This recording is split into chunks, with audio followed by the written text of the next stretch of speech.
జ్యోతి ప్రజ్వలనం.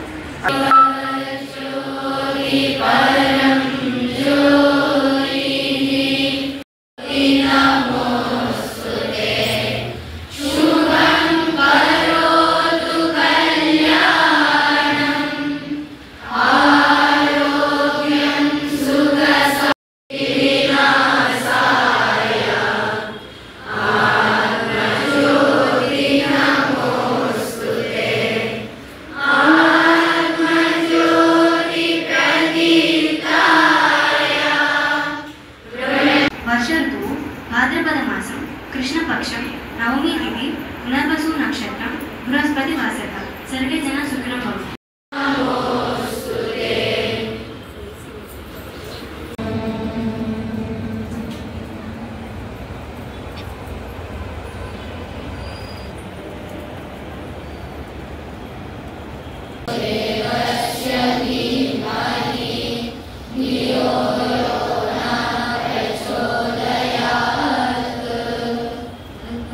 సుమారు Srikakulam to west Godavari వరకు సుమారు 200 మంది పిల్లలు పార్టిసిపేట్ చేస్తున్నారు.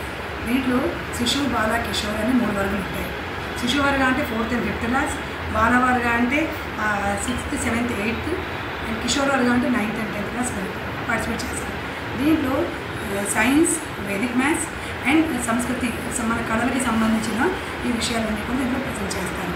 దీంట్లో మా పిల్లలేమో maths models, science models, science experiments, science and maths paper presentation, అలాగే ఎక్స్టెంపోర్ స్పీచ్, ఇవే కాకుండా ఆచార్యుల ద్వారా కూడా పత్రవాచనం అంటే పేపర్ ప్రజెంటేషన్ జరుగుతుంది.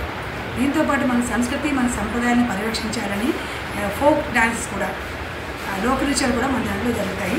దీంతోపాటు ఇంకొకటి క్లే మోల్డింగ్ అంటే పిల్లల్లో ఉండే నైపుణ్యాన్ని, పిల్లల్లో ఉండే సృజనాత్మకతని మనం తెలియజేయడానికి వాడు మట్టితోనూ ఆకారాలు తయారు చేయడం, ఇవన్నీ కూడా కాంపిటీషన్స్. అంటే ముందు మొదటి లెవెల్లో స్కూల్ లెవెల్ కాంపిటీషన్స్ అయిపోయి ఇప్పుడు డిస్ట్రిక్ట్ లెవెల్ జరుగుతుంది. నెక్స్ట్ మళ్ళీ ఇదే మా స్కూల్లోనే 28, 29 స్టేట్ లెవెల్ కాంపిటీషన్ జరుగుతుంది. దీంట్లో ఆంధ్రప్రదేశ్ నుంచి పిల్లలందరూ వచ్చి సుమారు 400 మంది పిల్లలు పార్టిసిపేట్ చేస్తారు. వీళ్ళు ఇక్కడ గెలిచిన వాళ్ళు క్షేత్ర లెవెల్ అంటే కర్ణాటక మంగళూరులో జరుగుతుంది అక్టోబర్ నెలలో, అక్కడ పార్టిసిపేట్ చేస్తారు. అక్కడ గెలిచిన వాళ్ళు జైపూర్, రాజస్థాన్, జైపూర్లో సైన్స్ కాంపిటీషన్స్ అవుతాయి. ఉజ్జయిన్లోనూ మన సంస్కృతి మహోత్సవం జరుగుతుంది. అలాగే ఒడిశా ఓనగల్ అని ఒక ప్రాంతం ఉంది, అక్కడేమో మ్యాథ్స్కి పిల్లలు పార్టిసిపేట్ చేస్తారు. ఇలా ప్రతి సంవత్సరం మా పాఠశాల నుంచి మా పిల్లలందరూ కూడా పార్టిసిపేట్ చేసి మా పిల్లలందరూ కూడా నేషనల్ లెవెల్ వరకు వెళ్ళి సిరీస్ గెలుచుకుని వస్తున్నారు. అంటే చదువుతో పాటు మన ఈ ట్రెడిషన్ తెలుసుకోవాలి, మన సైంటిఫిక్ టెంపర్మెంట్ పిల్లలు తెలియాలి అనే ఉద్దేశంతోనే ఇలా కాంపిటీషన్స్ నిర్వహిస్తూ ఉంటారు. Hi viewers, Vizag vision channel ని సబ్స్క్రైబ్ చేసుకోండి. మా ఛానల్ అందిస్తున్న జాతీయ, అంతర్జాతీయ స్థాయి వార్తా విశేషాలు, నోటిఫికేషన్స్ కోసం ఇక్కడ కనిపిస్తున్న బెల్ ఐకాన్ ని క్లిక్ చేయండి.